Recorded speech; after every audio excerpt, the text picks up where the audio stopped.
Shalom, Israel. I hope everyone is having a good day. I hope everyone had a good day. I hope everyone had a great week. Today, I want to talk a little bit about Easter. Let's talk about what Easter is. And first, let me say this first, because I always pray and ask the Most High for forgiveness when I say the name of another god, because we're not supposed to speak names of other gods. Even though this idol is not a god to me, I still ask the Most High for forgiveness for saying the name, and the only reason I say the name is for edification, because some of us still identify with that name, so I have to say the name so I can cut it.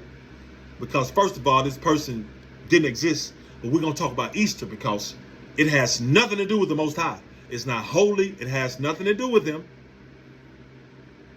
And it's nowhere in none of our commands, laws, statutes, judgments, or anything we're supposed to have anything to do with.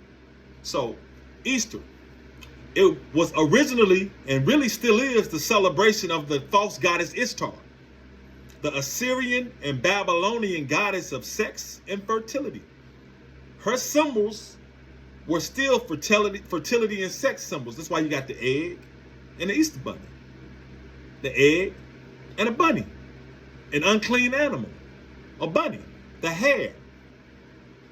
Roman Emperor Constantine replaced the worship of Ishtar/Easter to the worship of the false god, the idol, Jesus. So Easter is really the celebration of Ishtar, a false god, something the Most High commanded us, if you're a child of Israel, if you're from the seed of Jacob, to have nothing to do with. It has nothing to do with the Most High. It's not holy. It's wicked. It's idolatry. And we're going to go to the scriptures and prove that. The Most High's holy days for the children of Israel.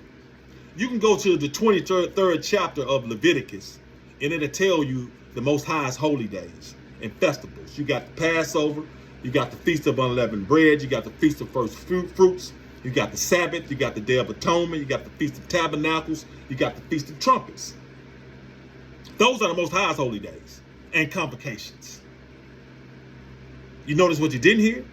Easter, Christmas, Halloween, Mother's Day, Father's Day. You didn't hear none of that. Those are the Most High's holy days for the children of Israel now. So if you're from the seed of Jacob, those are our holy days that we can observe in our land. When priests like myself are cleansed and they have to lead these ceremonies. But we're in captivity in a dirty land. But these are the Most High's holy days. Now religion will tell you Easter is about the resurrection of Jesus on the third day after his crucifixion. On the third day after his crucifixion. But that has something called the Council of Nicaea that really came up with the Jesus dude and religion. Read up on the Council of Nicaea. They the ones came up with all of this. Hey man, let's change Ishtar to this Jesus character. Let's mesh all of this together. But they decreed that Easter should be observed on the first Sunday following the first full moon after the spring equinox, however you want to say it. March 21st, which means Easter can fall on any Sunday between March 22nd and April 25th. Now, different churches around the world celebrated Easter at different times. Christianity, as I tells us, Easter is about the resurrection of Jesus on the third day. On the third day. Because this is what they tell you. Matthew 16:21. From that day forth, began Jesus to show unto his disciples how that he must go unto Jerusalem and suffer many things of the elders and chief priests and scribes, and be killed and raised again on the third day. On the third day. Matthew 17:23. And they shall kill him, and the third day he shall be raised again. Matthew 20:18. The Son of Man shall be betrayed. Verse 19. And the third day he shall rise again. Mark 9:31. And after that he is killed, he shall rise the third day. Mark 10:34. And the third day he shall rise again. Luke 9:22, saying the Son of Man must and be slain and be raised on the third day. Luke 18:33. And the third day he shall rise again. Luke 24:7. And the third day rise again. Luke 24:46. Rise from the dead the third day. Acts 10:40. Him God raised up the third day. 1 Corinthians 15:4. He was buried and that he rose again the third day. These scriptures say he was raised on the third day. On the third day. But according to some other New Testament scriptures, they say something different. Matthew 12:40. For as Jonas was 3 days and 3 nights in the whale's belly, so shall the Son of Man be 3 days and 3 nights in the heart of the earth. 3 days and 3 nights. Not rising on the third day. 3 days and 3 nights. Which would mean he would be risen on the fourth day. Because Matthew 20:18-19, you said he's going to rise on the third day. But Matthew 12:40, you said 3 days and 3 nights. Matthew 27:62. The chief priests and Pharisees came together unto Pilate, verse 63, saying, Sir, we remember that the deceiver said, while he was yet alive, after 3 days I will rise again. After 3 days. Not on the third day. After 3 days. Lies and contradictions. Mark 8:31. And he began to teach them that the Son of Man must suffer many things and be rejected of the elders and of the chief priests and scribes and be killed, and after 3 days rise again. After 3 days. Not on the third day. Lies and contradictions. So we see some scriptures say after 3 days and 3 nights, which will make him rising on the fourth day, not the third day. On the third day, or 3 days and 3 nights, which will be on the fourth day. They don't agree. Lies and contradictions. We are taught Jesus died on the cross. That's what they teach. Scriptures say he died on the cross. Scriptures also say he was hung on a tree. Acts 5:30. Jesus, whom you slew and hanged on a tree. Acts 10:39. Whom they slew and hanged on a tree. 1 Peter 2:24. Who his own self bare our sins in his own body on the tree. Galatians 3:13. Christ has redeemed us from the curse of the law. First of all, the law is not a curse. It gives life and eternity to the children of Israel if we obey. It's not a curse. But that's what, Saul of Tarsus, that devil, that's what he taught. But let's go. Galatians 3:13. Oh yeah, you false camps, Yahweh Shai that teach that crap too. Idolatry. Galatians 3:13. Christ has redeemed us from the curse of the law, being made a curse for us. For it is written, cursed is everyone that hangeth on a tree. He says, cursed is everyone that hangeth on a tree, as it is written. They are referring to Deuteronomy 21, 20 through 23. Deuteronomy 21:22. And if a man committed a sin worthy of death, and he be put to death, and he be to be put to death, and thou hang him on a tree, 23, his body shall not remain all night upon the tree, but thou shalt in any wise bury him that day. For he that is hanged is accursed of God. The Israelites didn't hang anybody on crosses. They hung them on trees. Because they weren't dealing with no crosses. So that's why he wrote that in Galatians. Because the scriptures say, cursed is anybody that's hung on a tree. So was he referring to a cross, or was he referring to a tree in Galatians? Because he said it's a tree. So where did the cross come from? Oh, you know what? Oh, it is symbology. Israelites, you cross the Most High out when you start worshiping an idol on a cross. You double cross them. But okay. Acts 13:29. They took him down from the tree. Cross or tree? Which one was it? Because that's what this whole religion and their thought process is buried off of. Y'all Christianity is on this. So we see the third day or 3 days and 3 nights. That don't match up. Because they not the same thing. But they saying all different things. Lies and contradictions. So we got hung on a tree, or he was hanging on a cross. Which one was it? Lies and contradictions. Quick recap again. Jesus rose on the third day or after 3 days and 3 nights. Which means it will make him rise on the fourth day. And hung from a tree or on a cross. Lies and contradictions. Now on to the crucifixion. See what Matthew says. 26 and 31. Then said Jesus unto them, all ye shall be offended because of this night, for it is written, because of me of this night, for it is written, I will smite the shepherd, and the sheep of the flock shall be scattered abroad. 34. And Jesus said unto Peter, verily I say unto you, that this night before the cock crow, thou shalt deny me thrice. 3 times Peter denied knowing Jesus. 3 times. Matthew 26 and 56. Then all the disciples forsook him and fled. This is after JC was locked up. Mark 14 and 50. And they all forsook and fled.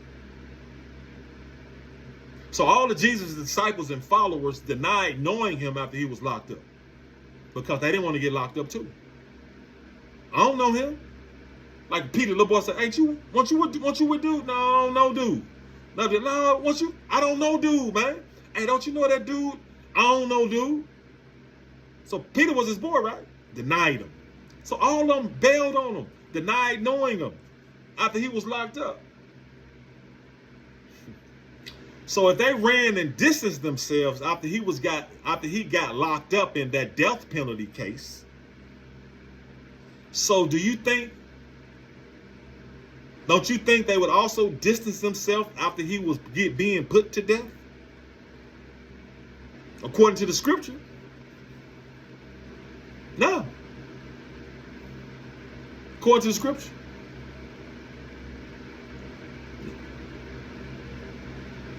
No. But yeah, they did. Because they hung with him, and said that means they believed him. But after he got locked up, no one wanted to go near him. No one wanted to admit that they knew him. So, like I say, if they distanced himself once he got locked up in the death penalty case, do you think they would get closer to him as he's being put to death? So people will know, oh, y'all was following him. I remember. So come on, let me get y'all too. Matthew 27:55. This was at the crucifixion, according to what's written in this New Testament. It's at the crucifixion now. Matthew 27:55. And many women were there beholding, which means watching, afar off, which followed Jesus from Galilee, ministering unto him. 56. Among which was Mary Magdalene, and Mary, mother of James and Hoseas, and the mother of Zebedee's children. So this says his followers were watching him on the cross, but they was watching him from a far off, from a far distance, because they didn't want to be associated with dude, because they get locked up and be put to death too. So Matthew 27:55 said they was watching from afar off. Mary Magdalene and the other Mary was watching from afar off. That's what Matthew said. But John 19:25 states, now there stood by the cross of Jesus his mother and his mother's sister, Mary the wife of Cleophas, and Mary Magdalene. 26, when Jesus therefore saw his mother and the disciples standing by whom he loved. So John said the two Marys was there, near the cross. But Matthew said they wasn't nowhere near the cross. They was looking from a far distance. They was looking off. But Mark 15:40, Luke 23:49, they say exactly what Matthew 27:55 and 56 says. Everyone was watching from afar off. They were not close. Mark 15:40. There were also women looking on afar off, among whom was Mary Magdalene, and Mary the mother of James the Less, and of Hoseas, and Salome. Luke 23:49. And all his acquaintance and the women that followed him from Galilee stood afar off, beholding these things. So according to Mark, Matthew, and Luke, Mary Magdalene and everybody else was watching him from afar off. They weren't nowhere near the cross. But John says that was right there. And he was talking to him. Okay. So let's see what they say he said as he died on the cross. Because that ain't lining up either. Matthew 27:46. And about the 9th hour, Jesus cried with a loud voice, saying, Eli, Eli, lama sabachthani, That is to say, my God, why hast thou forsaken me? And for Christians, y'all say he God too. Who he talking to? Why he said he forsook himself? Because he's calling out to God. Y'all say he God too, right? The Father and the Son, the same thing. So he crying out to himself, or he crying out to his alter ego, his other personality?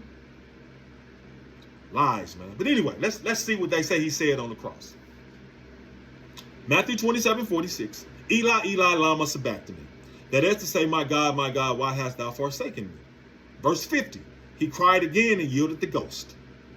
Mark 15:34 and 37 says the same thing that Matthew 27:46 and 50 say. They agree. But Luke 23:46 says, and when Jesus had cried with a loud voice, he said, Father, into thy hands I commend my spirit. And having said thus, he gave up the ghost. John 19:26 says, he says, woman, behold thy son. 27. Then saith he to the disciple, behold thy mother.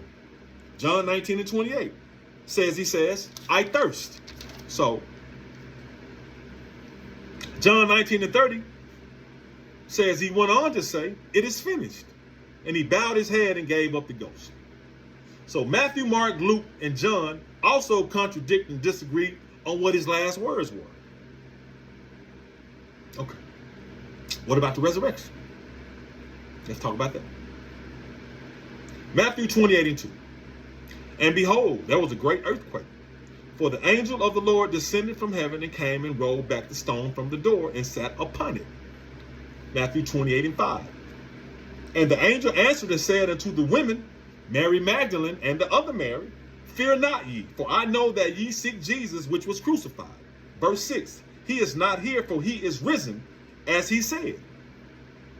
So Matthew says one angel was there, had already rolled back the stone when the two Marys got there, and that angel was sitting outside the tomb on the stone and told them Jesus gone. He already gone. Which I don't understand. If they followed him so diligently, why would they ever leave the tomb? Because no one ever saw him walk out of it. If they followed him, why would you ever leave the tomb if he said, I'm going to be back in 3 days? Or on the 3rd day? Or on the 4th day? Which one was it? But why would they ever leave? They wouldn't camp out there for 3 days for their Lord so they can see him walking out of there? But Matthew says it was one angel rolled back the stone sitting outside the tomb on the stone. Mark 16:1 says the two Marys went to the tomb, and verse 3 says, and they said to themselves, who shall roll us away the stone from the door of the sepulchre? Verse 4, Mark 16:4 says the stone was already rolled away. Verse 5 says, and they went into this. Oh, so now he's saying they actually went in. And when they went in, they saw a young man sitting on the right side who tells them Jesus has already woke up and left. So the two Marys quickly left the tomb. So in Matthew, the two Marys got there. There was one angel sitting outside on the rock. They didn't go inside. It was one angel sitting there. Mark says the two Marys went there and they actually went in and saw a young man sitting on the right side. Then they quickly left the tomb. But Mark says the two Marys went to the tomb and saw a young man. That young man now, not an angel. Matthew, they said it was an angel. Mark said it was a young man. Matthew said it was an angel sitting outside, just one. Mark said it was a young man sitting on the inside, on the right. Luke 24:1 says the two Marys went to the tomb and certain others with them. So now Luke's saying they went with a whole squad.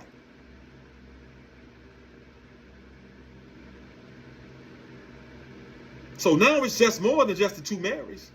And once again, they found that the stone was already rolled away, according to Luke, who's a Gentile. So I don't even know why he even in here. Oh, yes, I do, because it's a New Testament. They put anybody in there. But anyway, Luke said the two Marys went to the tomb and certain others went there. So now Luke's saying they had a whole squad with them. All of them went inside the tomb. Jesus wasn't there. Luke 24:4 says, two men stood by them and said Jesus was gone.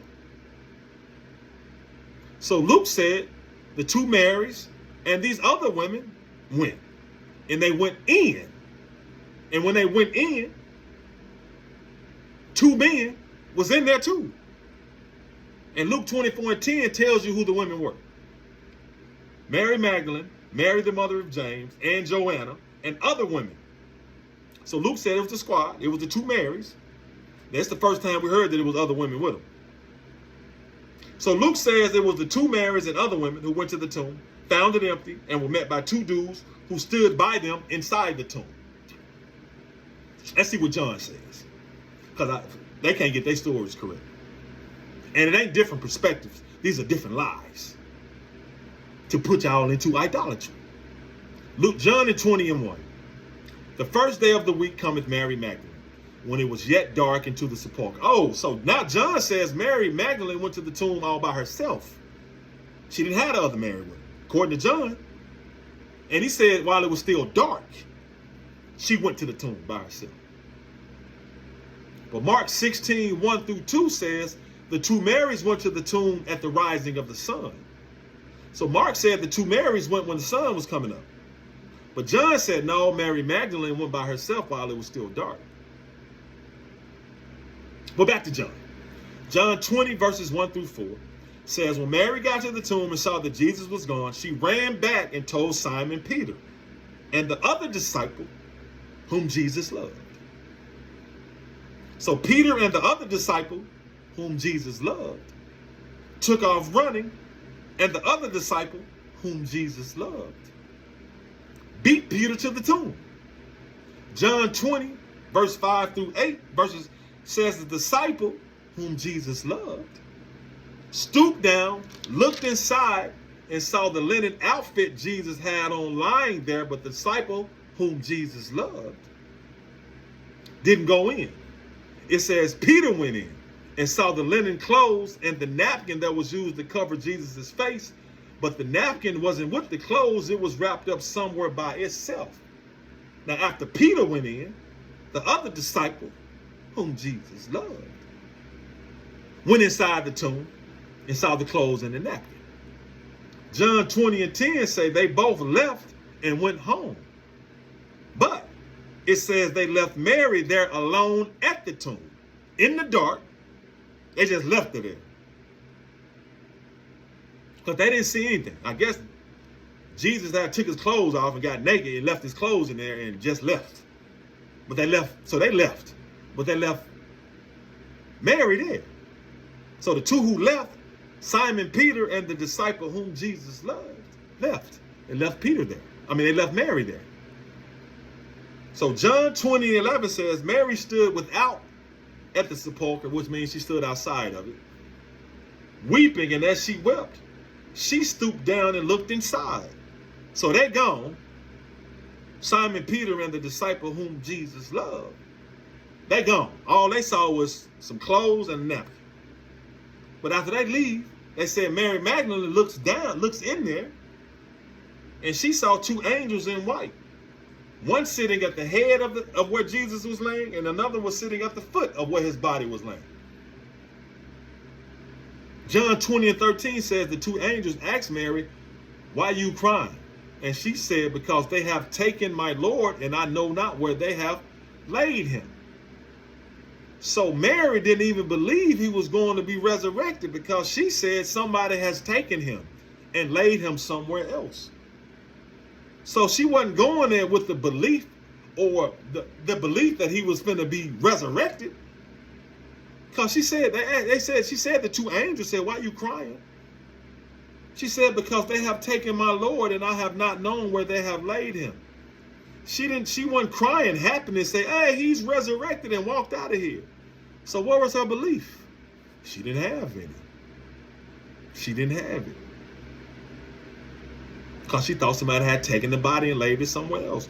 But it goes on to say in John 20:14, she turned around and said Jesus was standing there, but she didn't know it was him. So John is the only one that says Mary actually saw Jesus at the tomb, but she didn't know it was him. So let's do one last recap. Matthew says the two Marys saw one angel sitting on the stone outside the tomb. That's what Matthew says. Mark says the two Marys went to the tomb at the rising of the sun. After they went inside, they saw a young man sitting on the right side, So they left out quickly. Luke says the two Marys and other women went to the tomb and went inside and saw two men standing inside and said, Jesus ain't here. John says Mary Magdalene went to the tomb alone in the dark.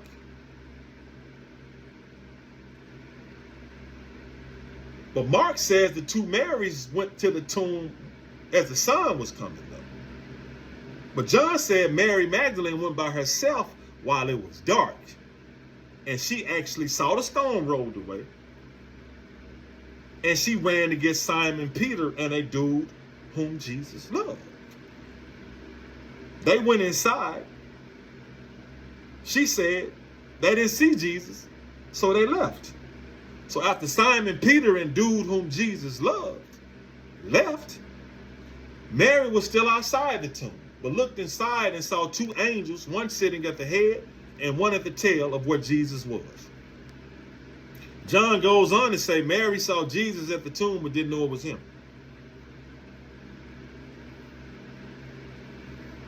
The moral of the story is that this is idolatry. It's wickedness. It has nothing to do with the Most High. It's the worship of a false god. It's always been the worship of a false god because this is modern day Babylon. This is modern day Egypt because they have the same belief system. They just give them different names. They just give these false gods different names. So any Christian that's looking, that's getting upset, any camp member that wants to defend their idol, Yahweh, you got the scriptures. Prove the scriptures wrong. Prove them wrong. Because y'all keep teaching wickedness and idolatry. But the Most High gives people up to delusion. That's what Easter is. It's the worship of a false god, Israel. It's idolatry. It's wickedness. It has nothing to do with their creator. Has nothing to do. Their whole religion and their whole belief system is based off what we just went over. All of these lies, all of these made up stories is what their idolatrous, evil, wicked religion that's going to keep us from the Most High. That's what it's based off of, what the lies that we just went through right now. So they can talk about us being Most High only. We're supposed to be Most High only. So as enthusiastic and as with all zeal and vigor and loyalty that you all show to you all's idol, I'm going to show even more to the Most High. So say what you want. Let's talk about, prove the scriptures wrong. I just did. Because the New Testament is just that. It's made up idolatry, wickedness. So Israel, we're not supposed to have anything to do with this. We're not supposed to have anything to do with these false holidays because they're not holidays. Holidays just mean holy days. They're not holy to the Most High, and holy just means set apart. We're not supposed to have anything to do with it. I know we're living in captivity. That's why we can't celebrate the Most High's holy days, because he said don't do that in dirty land. He said only do those things in the land that I have taken y'all to, and placed his name there, and cleansed and made holy, which means set apart, and placed his ark there, the tabernacle there. We don't have that. And plus, we don't know when anything is because they changed the calendar and the days on us. But Israelites do, wicked, hard-headed Israelites do it anyway. We in captivity. We dirty. But this religion, that's what it is. So that's what Easter is. So you celebrate it if you want to. You can't say you didn't know. Because I'm obeying the Most High. I'm bringing it to you.